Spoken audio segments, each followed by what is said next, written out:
Could you say something about what I understand is called Raynaud's, where you lose the color and the feeling in the tips of your fingers? Are the same kinds of things at play there, and is it the same kinds of prevention activity? This is different because Raynaud's syndrome, basically, there's one nerve fiber I just mentioned. There's an autonomic fiber. There's three types of nerve fiber. One is sensory, one is motor, one is autonomic fiber. Autonomic fibers are contributing to the sweating and contributing to the vessel size. When people have Raynaud's disease, because the fiber is so excited, they're stimulating the nerve and then contract the vessel. That's why you did not have enough blood supply. So your finger will be pale, cold, painful. We do not know the exact mechanism. But today, sometimes we offer surgery. We can take this nerve out from the vessel. Just we can do a symplectomy. We can peel this nerve out from the vessel, then release the vessel. Big difference. Yes. So I think this is very different from the acute tunnel or carpal tunnel syndrome, but we also have some solution. Are there activities or exercises that can help? No, I don't think so. No. Yes, doctor. From time to time, I've noticed that my fingers want to contract almost to a point where it's almost like they're locked, and it's kind of painful. I was wondering, is that also some type of carpal tunnel syndrome? You have to be very careful. This could be trigger finger. Could be trigger finger. Just want to contract on you. Yes. I think, if you have lots of pain without numbness and tingling, that probably is not from carpal tunnel syndrome or acute tunnel, most likely from trigger finger. Because sometimes you... Could be. Yes, when you do lots of writing, you do repeated motion, your tendon could be inflamed. It can cause trigger finger. It's very common. People, I think I have like several patients come to see me, say, hey, doc, I cannot straighten my finger. I cannot bend this. What happened? They actually, I just give an injection and they help a great deal. They can straighten my finger. Say, right, in 2 seconds, they're happy. They can, hey, I can straighten my finger. It's very common. Yeah.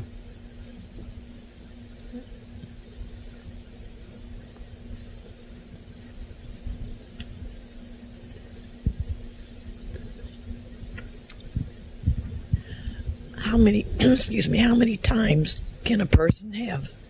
How many times can a person, okay, how many times can a person have carpal tunnel surgery on one hand, and also when you're using the computer and the mouse and you get a little bit of pain in your wrist, if that pain comes and goes, could that still be carpal tunnel?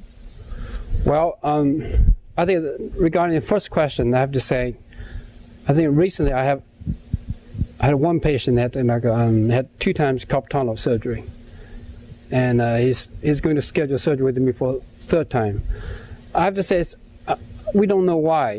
Theoretically, you release a ligament, you should not have any compression. But lots of times the people, if they have diabetes, the median nerve is so susceptible to compression. So for normal people, if you have carpal tunnel release, then you have some scar here, but that's okay. They're doing fine. But then when they have some other issue, even they have the scar, they still can cause compression. That symptoms will be very similar to the carpal tunnel syndrome from the transverse carpal ligament.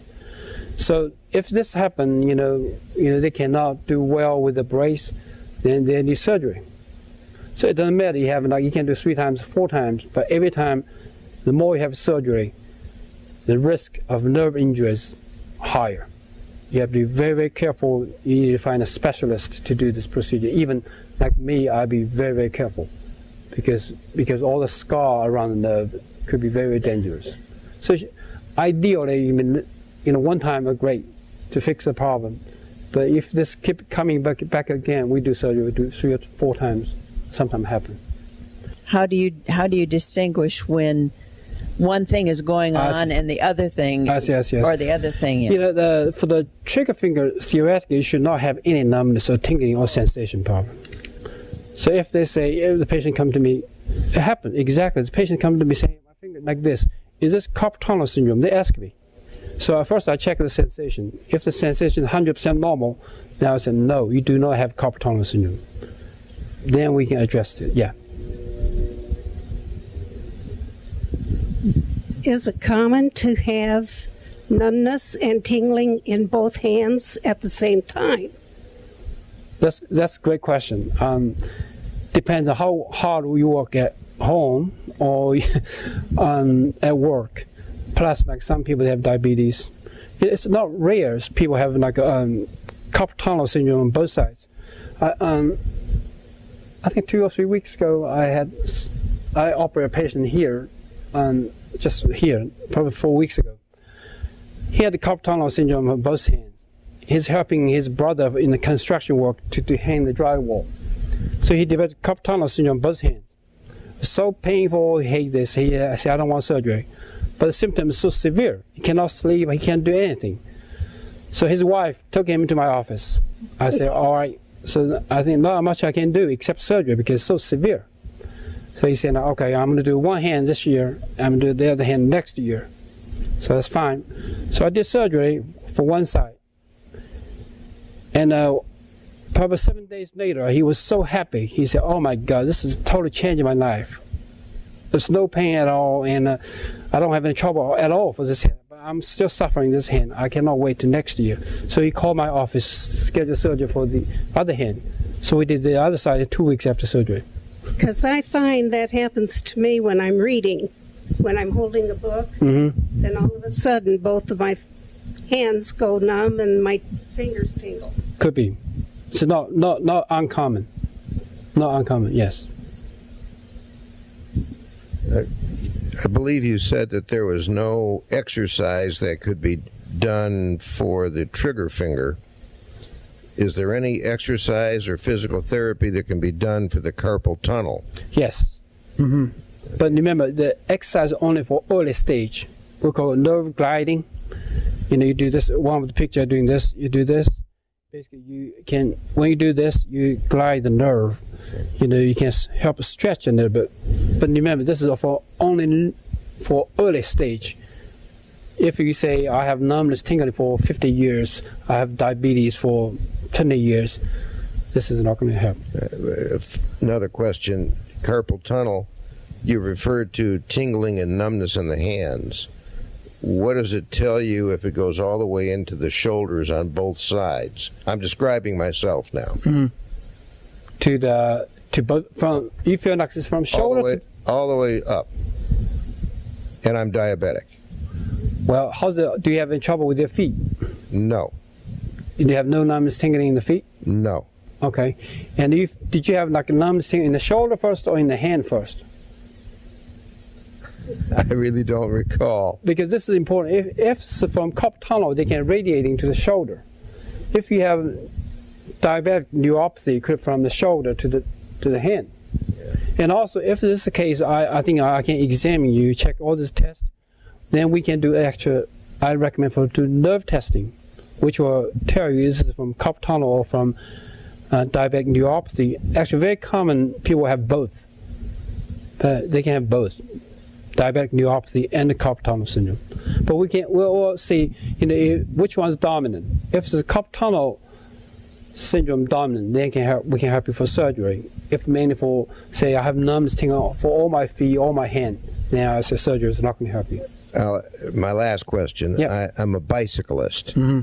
I do a lot of bicycling, and when you're holding the handlebars, you put pressure on your hands, and that caused numbness and tingling. Yes. Would that be contributing to the overall symptoms? This is a direct compression to the carpal tunnel syndrome. I had a patient a couple of weeks ago. He's asking me to do surgery because he said, I cannot do bike anymore because every time I do this, I have numbness tingling. That's very classic symptoms from carpal tunnel. Yes. Yeah.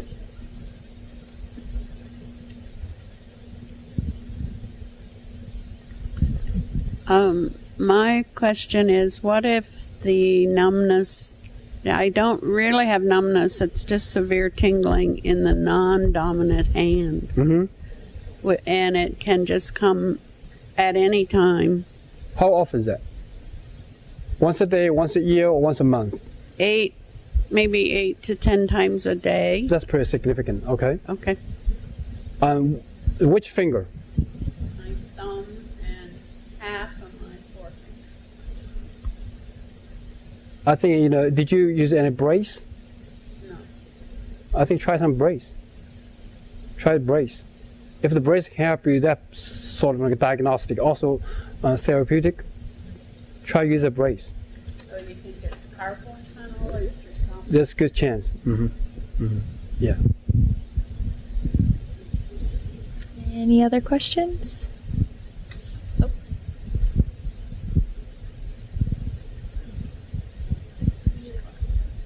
Good afternoon.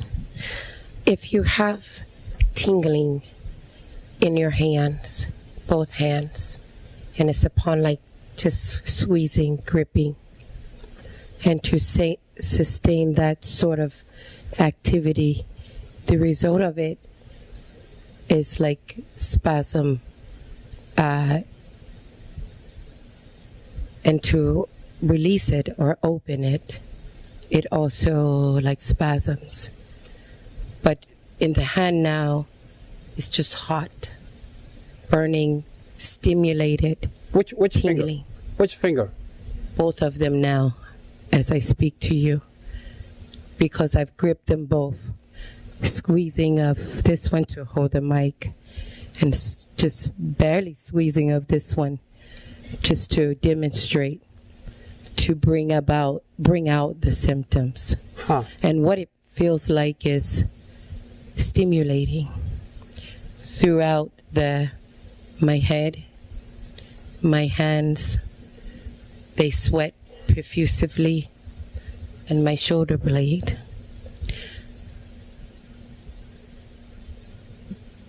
Can therapy help that? And how do I qualify for therapy if activity, movement, things that are required to strengthen the limb is what causes the jerk to show itself? Do you have trouble with your feet? Yes, both. Well, my recommendation is I think you need to see a neurology first. Okay. Yes. Okay. I think this problem is not from carpal tunnel or cube tunnel. Yes, sir. That's why we need to look at the list for a differential diagnosis. Okay. This is not carpal tunnel or cube tunnel. You need to see neurology first. Yes, sir. Thank you, sir. Yeah. Appreciate it. No problem. No problem. Paper. You're welcome. Anyone else? Any other questions? Okay. Well, with that, I thank you all for coming. Please give me your surveys before you leave, and let's give Dr. Ma one last round of applause. Thank you. Thank you very much. Thanks for coming.